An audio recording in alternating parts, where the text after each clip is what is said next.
Hello everyone, नमस्कार। कैसे हैं आप सभी। वेलकम टू आवर चैनल कोप विजयलक्ष्मी ठाकुर में हम सब कर रहे थे अपने जीएस के नोट्स को कंप्लीट। थोड़ा थोड़ा करके चलेंगे, अपनी मेहनत को करेंगे स्टार्ट। और अपकमिंग वैकेंसियाँ काफ़ी सारी हैं और जैसे होता क्या है, थोड़ा सा रिवीजन करेंगे, थोड़ा सा नए टॉपिक्स को कंप्लीट करेंगे। अगर आपको किसी भी टॉपिक में कोई भी प्रॉब्लम आती है तो साथ में मिलकर मन तैयार करेंगे। होता क्या है, बुक्स के अंदर देखो काफ़ी सारी बुक्स हैं, काफ़ी सारे ऑथर भी हैं, सबको पढ़ना तो पड़ेगा हमें। अलग अलग उसमें होता है, सब में अलग अलग ही क्वेश्चन है, अलग अलग ही सबके राइटर हैं, सब ने अच्छे से लिखा है। लेकिन थोड़ा सा ऐसा होता है कि काफ़ी बड़ी बातें ना समझ के हम थोड़ा सा अपनी वर्डिंग में उन सबको तैयार कर लें, क्योंकि कंपटीशन बहुत ज़्यादा है।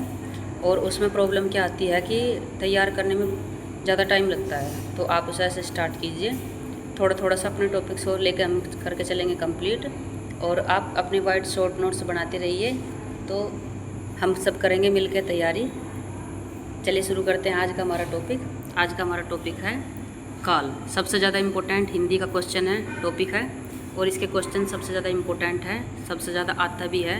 और मेरा तो ये हमेशा से ये सिर का दर्द रहा था हिंदी में क्योंकि मेरे लर्न नहीं हो पाता था अच्छे से, हमेशा कन्फ्यूजन रहता था कि कैसे तैयार करना, कैसे तैयार करना। लेकिन अब ये मेरा सबसे ज़्यादा फेवरेट चैप्टर है हिंदी के अंदर, और बार बार तैयारी करने की ज़रूरत नहीं पड़ती, बस थोड़ा सा रिवीजन करके हम इसे कंप्लीट कर लेते हैं। तो चलिए शुरू करते हैं। आप भी इसे थोड़ा सा मेहनत से पढ़िए, आपको भी लगेगा कि वाकई तैयार हुआ है। अगर आपको क्लास अच्छी लगती है तो आप सब्सक्राइब कर दें चैनल को, और लाइक कमेंट करना प्लीज़। अगर आपको अच्छा लगे, आपको मेहनत अच्छी लगी है, तो आप अपने दोस्तों में ज़रूर शेयर कीजिए, क्योंकि अगर आप मेहनत से पढ़ रहे हैं तो थोड़ा सा हम भी मेहनत से आपके साथ तैयारी करेंगे। चलिए शुरू करते हैं। काल का अर्थ होता है समय, यानी जो टाइम हो रहा है, जो होने वाला है, जो बीत रहा है, जो आने वाला है, तो इसका काल का अर्थ है समय। इसकी परिभाषा, क्रिया के जिस रूप में कार्य करने या होने के समय का बोध हो उसे काल कहते हैं। यानी क्रिया के जिस रूप से कार्य करने या होने के समय का बोध हो उसे काल कहते हैं। काल के भेद हैं 3 प्रकार के, यानी काल 3 प्रकार का है। पहला भूतकाल, वर्तमान काल, भविष्य काल। काल के प्रकार, भूतकाल, वर्तमान काल, भविष्य काल। भूतकाल है 6 प्रकार का, वर्तमान काल है 5 प्रकार का, और भविष्य काल है 3 प्रकार का। तो भूतकाल से स्टार्ट करेंगे। मोस्ट इम्पोर्टेंट क्वेश्चन है, आप देखोगे एग्जाम में बहुत ज़्यादा क्वेश्चन मिलते हैं इससे। सबसे बड़ा टॉपिक भी यही है, बस थोड़ा सा शॉर्ट नोट्स बनाए मैंने, और उनमें ही आपको थोड़ा शॉर्ट भी लगेगा। और आप अगर क्लास देखोगे तो 2 या 3 बार में आपके अच्छे से कंप्लीट हो जाएंगे। तो चलिए शुरू करते हैं। भूतकाल, जिस क्रिया से उसके बीते हुए समय के होने की पूर्णता या पूर्णता का बोध हो तो वह भूतकाल कहलाता है। यानी जिसमें समय बीत गया है या होने वाला है तो उसे हम भूतकाल में पढ़ेंगे। इसका भी कितने ही पार्ट्स हैं। फर्स्ट है हमारा सामान्य भूतकाल। इसमें धातु में या, ये, ई, आ अथवा चुका, चुकी, चुके आदि होंगे, तो आप इसे ऐसे रिलेट करेंगे। राम खाना खा चुका है, रीता लखनऊ से लौट आई है। यानी राम खाना खा चुका है, रीता लखनऊ से लौट आई है। नेक्स्ट हमारा भूतकाल, आसन काल। आसन से आप रिलेट करके पढ़ेंगे। आसन का अर्थ है कोई घटना अभी घटित हुई है। आसन यानी घटना अभी घटित हुई है। इसमें या है, ये है, चुका है, चुकी है। तो इसकी थोड़ी सी शॉर्ट ट्रिक मैंने बनाई थी। भूत या ई था या चुड़ैल है। भूत या ई था या चुड़ैल है। आसन भूतकाल, देखो अपने क्वेश्चन की वर्डिंग है आसन भूतकाल। आसन यानी शून्य है, भूत या ई है या चुड़ैल है। आसन भूतकाल, भूत या ई है या चुड़ैल है। आप ट्रिक को 2-3 बार अगर अप्लाई करेंगे तो आपके माइंड में ट्रिक बैठ जाएगी अच्छे से। और फिर अब जब आप अपने नोट्स बना के उन्हें कंप्लीट करके 1-2 बार रिवीजन करोगे तो चैप्टर आपका एकदम से कंप्लीट हो जाएगा। ये मेरा विश्वास है, क्योंकि मैंने खुद से ऐसे ही पढ़ रखा था। यानी इसका एग्जाम्पल होगा, श्याम खाना खा चुका है, यानी चुका है। अगला है अपूर्ण भूतकाल। अपूर्ण यानी आधा, जिसमें कि काम अभी अधूरा है। धातु में रहा था, रही थी, रहे थे। मोहन स्कूल जा रहा था, यानी मोहन स्कूल जा रहा था। तो आप इसे ऐसा वर्डिंग बनाओ, आधा गाना गा रहा था। अपूर्ण भूतकाल, अपूर्ण यानी आधा, गाना गा रहा था। देखो हमने वर्डिंग से अपना क्वेश्चन का बना ली शॉर्ट ट्रिक। आधा गाना गा रहा था यानी अपूर्ण भूतकाल। नेक्स्ट हमारा पूर्ण भूतकाल। धातु में या था, ये थी, ये थे, चुका था, चुकी थी, चुके थे, यानी पूरा था। तो इसे आप ऐसे रिलेट करो, पूरा चालू था या था। पूरा चालू था या था। तो इसे वर्डिंग हमने बनाई है, इसकी है राम किताब पढ़ चुका था, यानी काम अभी पूर्ण हो गया है, किताब पढ़ चुका है। तो पूरा चालू था या था, पूर्ण भूतकाल, पूरा चालू था या था। नेक्स्ट हमारा संदिग्ध भूतकाल। देखो वर्डिंग क्या है, संदिग्ध यानी संदेह में है। तो धातु में या होगा, ये होगी, ये होंगे, अथवा चुका होगा, चुकी होंगे, चुके होंगे। तो इसका है वह खाना खा चुका होगा या वह आया होगा। तो संदिग्ध भूतकाल की वर्डिंग है संदेह में है भूत, या होगा या जा चुका होगा। संदेह में है भूत, या होगा या जा चुका होगा। नेक्स्ट हमारा हेतु हेतु मद भूतकाल। यहाँ पर काम एक दूसरे पर निर्भर करता है। जब भी कभी वर्डिंग आएगी हेतु हेतु मद, तो आप उसे ऐसे रिलेट करके पढ़ेंगे कि काम एक दूसरे पर निर्भर है।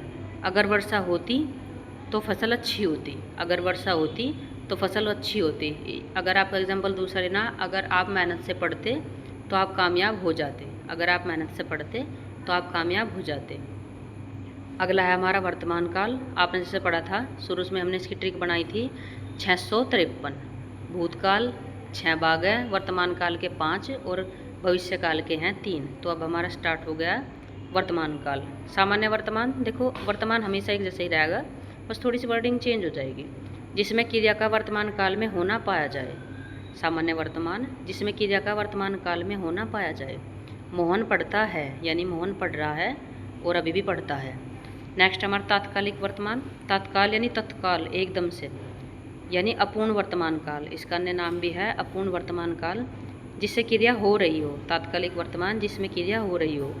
मोहन पढ़ रहा था, यानी इसमें होगा निरंतरता का बोध, यानी काम बार बार हो रहा।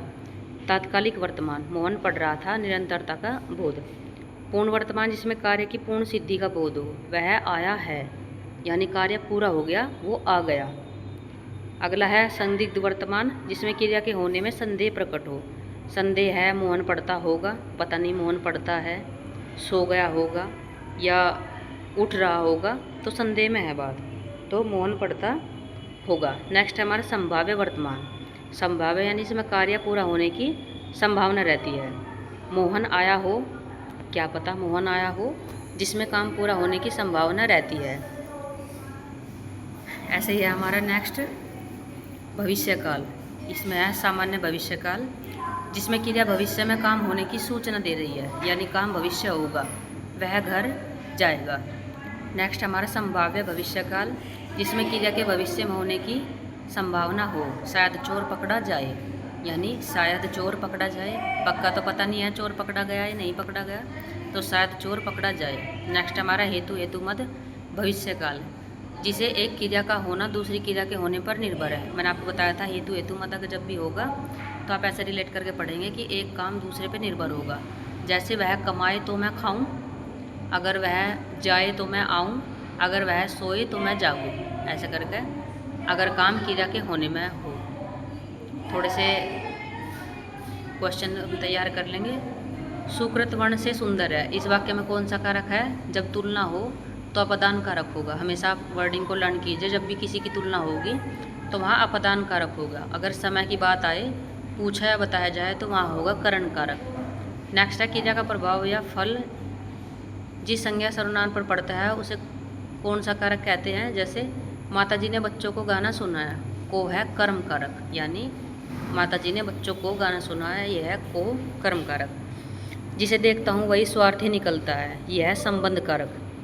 जिसे देखता हूँ वही स्वार्थी निकलता है, तो यह है संबंध कारक। विकास अपने गुरु फल स्थान पर श्रद्धा रखता है, तो आप हमेशा इसमें कंफ्यूज होंगे मैं या को, लेकिन नहीं, ये है विकास अपने गुरु पर हमेशा श्रद्धा रखता है, नहीं होगा विकास अपने गुरु पर श्रद्धा रखता है।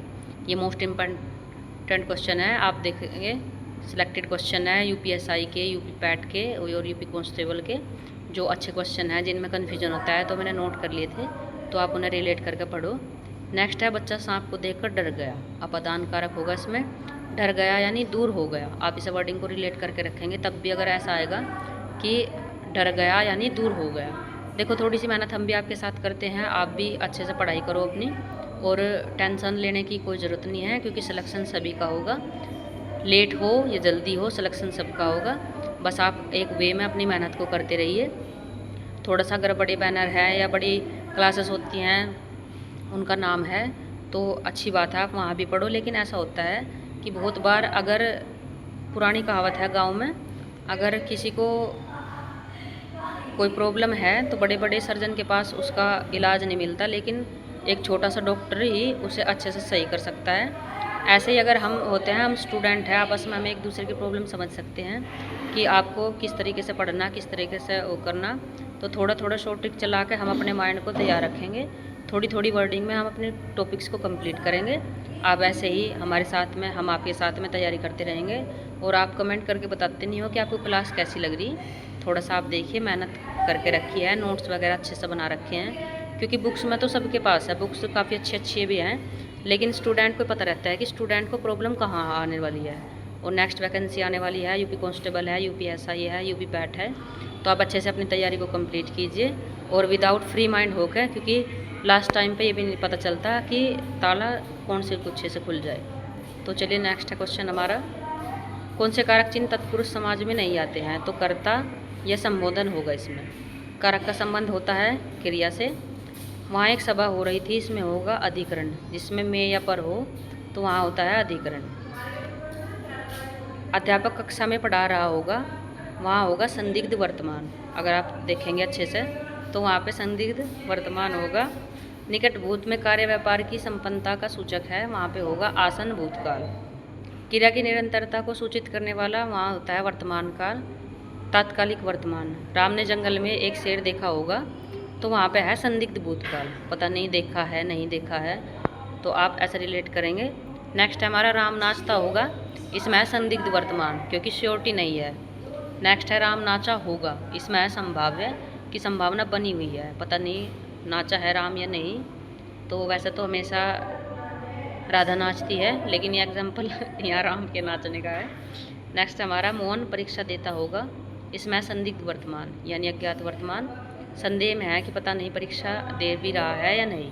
कौन सा वाक्य संदिग्ध वर्तमान का है? तो यह मनीषा बाजार से आती होगी, मनीषा बाजार से आती होगी, तो यहाँ पर है संदिग्ध वर्तमान। अगर आपको क्लास थोड़ी सी भी अच्छी लगती है तो आप कमेंट करके बताया करो। और मेरी मेहनत है थोड़ी सी, आपके साथ लग के तैयारी करेंगे हम भी। तो अगर आपको अच्छी लगती है तो थोड़ा सा मोटिवेशन मिलता है कि हाँ इन्जॉय हो रहा है, साथ में तैयारी भी हो रही है। क्योंकि जब निगेटिव थॉट आते हैं माइंड में तो बस ऐसे ही लगता है कि वीडियो बनाने का फ़ायदा क्या है, जब आप कमेंट करके नहीं बताते, ना आपको मेहनत अच्छी लगती है। तो अगर आपको क्लास अच्छी लगती है तो आप चैनल को सब्सक्राइब कर दीजिए प्लीज़, और अपने दोस्तों में शेयर कर दें। धन्यवाद।